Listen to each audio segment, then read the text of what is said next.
welcome back to the channel. If you've watched this series from the beginning, you've already learned something important. Witchcraft isn't about fear, power over others, or strict rules. Today's video is the final part of this beginner series, and we're talking about ethics, responsibility, and how to move forward with confidence. This isn't about telling you what to believe. It's about helping you practice with awareness and care. Magic doesn't exist in isolation. Every intention you set, every spell you cast, every thought you direct, starts a ripple effect. And the first person it touches is always you. Every intention you set affects you first, your thoughts, emotions, and actions. That's why ethics are so fundamental to a healthy practice. Think of it less like a list of religious commandments and more like a safety manual for handling energy. Ethics in witchcraft aren't about punishment from some external cosmic force. They're about responsibility. They are about understanding that your magical actions have consequences, just like your mundane ones. When you practice with awareness of these consequences, your magic becomes clearer, steadier, and more sustainable.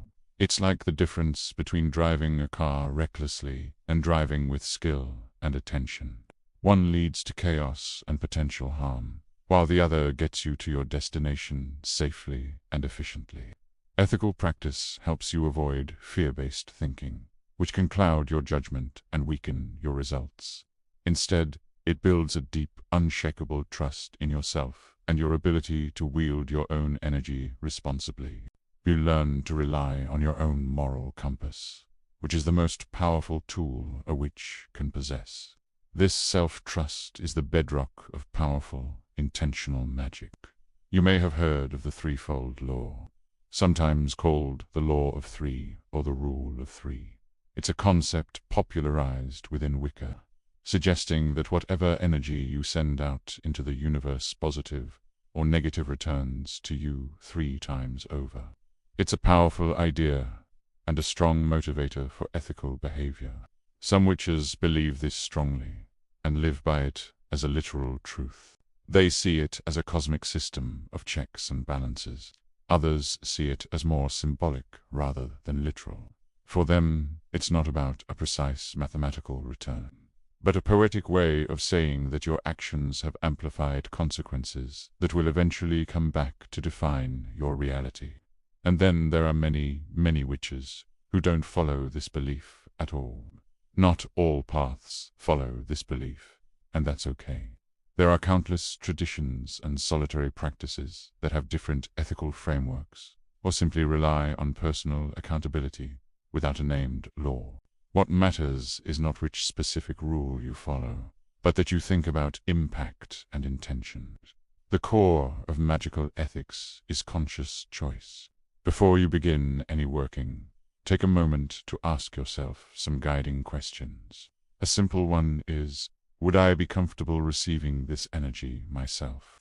If you were on the other end of your own spell, how would it feel? Would it feel supportive or controlling, empowering or manipulative?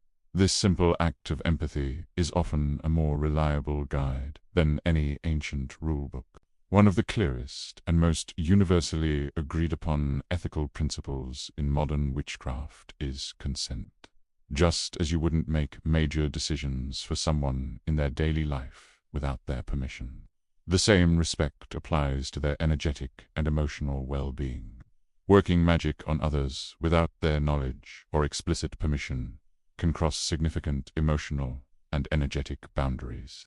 Even if your intentions are good, like casting a spell to make someone fall in love with you, or to get a specific person to give you a job, you are imposing your will onto their free will. This is why beginner magic, and indeed a lot of advanced magic, often focuses on the self. We focus on areas where we have full consent and authority, our own lives. Areas like self-growth, personal protection, seeking clarity for ourselves, and achieving emotional balance. Instead of trying to influence others to get what you want, a more ethical and often more effective approach is to focus on strengthening yourself and your choices. For example, Instead of a spell to make a specific person hire you, you could do a spell to boost your own confidence, highlight your skills, and attract the best possible opportunity for you. This respects everyone's autonomy, including your own. Healthy magic empowers you to make better choices and navigate your own life, rather than trying to puppeteer the world around you. As you explore different books, websites, and teachers, be cautious of teachings that rely on fear. This is a huge red flag. You might come across statements like, "You'll be punished by the spirits if you get this ritual wrong," or "You must do this protection spell every single day, or something bad will happen." These ideas don't empower you. They create dependency and anxiety. They take power away from you instead of helping you grow into your own. Real, authentic, magical practice builds confidence, self-awareness, and a sense of personal responsibility, not a constant state of anxiety. Magic should feel empowering and expansive. It should connect you more deeply to yourself and the world. If a particular teaching, tradition, or online personality makes you feel afraid, small, or pressured, you are absolutely allowed to step back. Your intuition is your best guide. If something feels off, it probably is. Your spiritual path should be a source of strength, not a source of fear. Trust your gut, question everything, and never give your power away to a person or a doctrine that makes you feel less than. This brings us to the most important part of your journey, your personal path. There is no single correct way to be a witch. Let me say that again. There is no one right way. This craft is as diverse as the people who practice it. Some people find comfort, structure, and a deep sense of history in following established traditions like Wicca, Stregoria, or various forms of folk magic. Others are more intuitive, eclectic, or solitary, piecing together a practice that is uniquely their own, drawing from various sources and their own inner guidance. Your path may change over time, and that's not just normal. It's a sign of a healthy, evolving practice. What resonates with you as a beginner might not be what you need 5 or 10 years from now. Learning, questioning, and adapting are signs of growth, not failure. Don't be afraid to outgrow your early beliefs or to try something new. The witch who is always learning is the witch who is always growing in power and wisdom.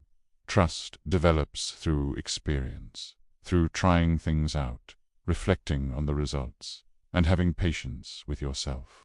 Your journey is yours alone. So, how do you continue on this path safely and responsibly? As you continue, keep things simple.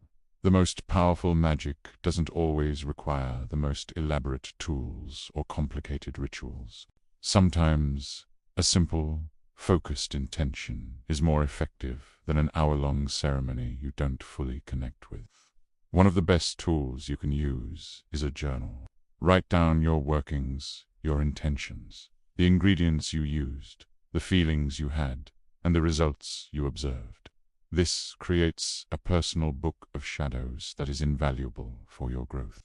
Reflect on your intentions before, during, and after your practice. Stay grounded in everyday life. Pay your bills, look after your health, and nurture your relationships. Magic should support your well-being. It shouldn't replace common sense. Professional medical or psychological help, self-care, or personal responsibility. It is a tool to enhance your life, not escape from it.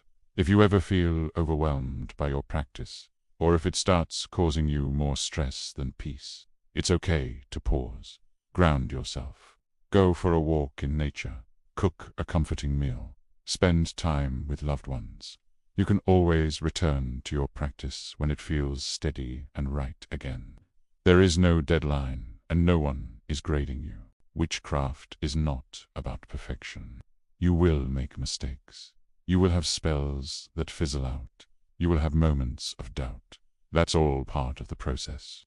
It's about awareness, intention, and growth. It's about showing up, being present with your energy, and learning as you go. If you've followed this series from the beginning, you already have a solid foundation. You have everything you need to continue your journey safely and confidently. Thank you for being here, for learning, and for walking this path at your own pace.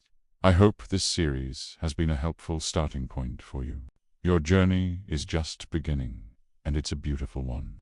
If you'd like to see more advanced topics, perhaps videos on seasonal magic, hedge riding, or deeper explorations of divination tools, please do let me know in the comments below.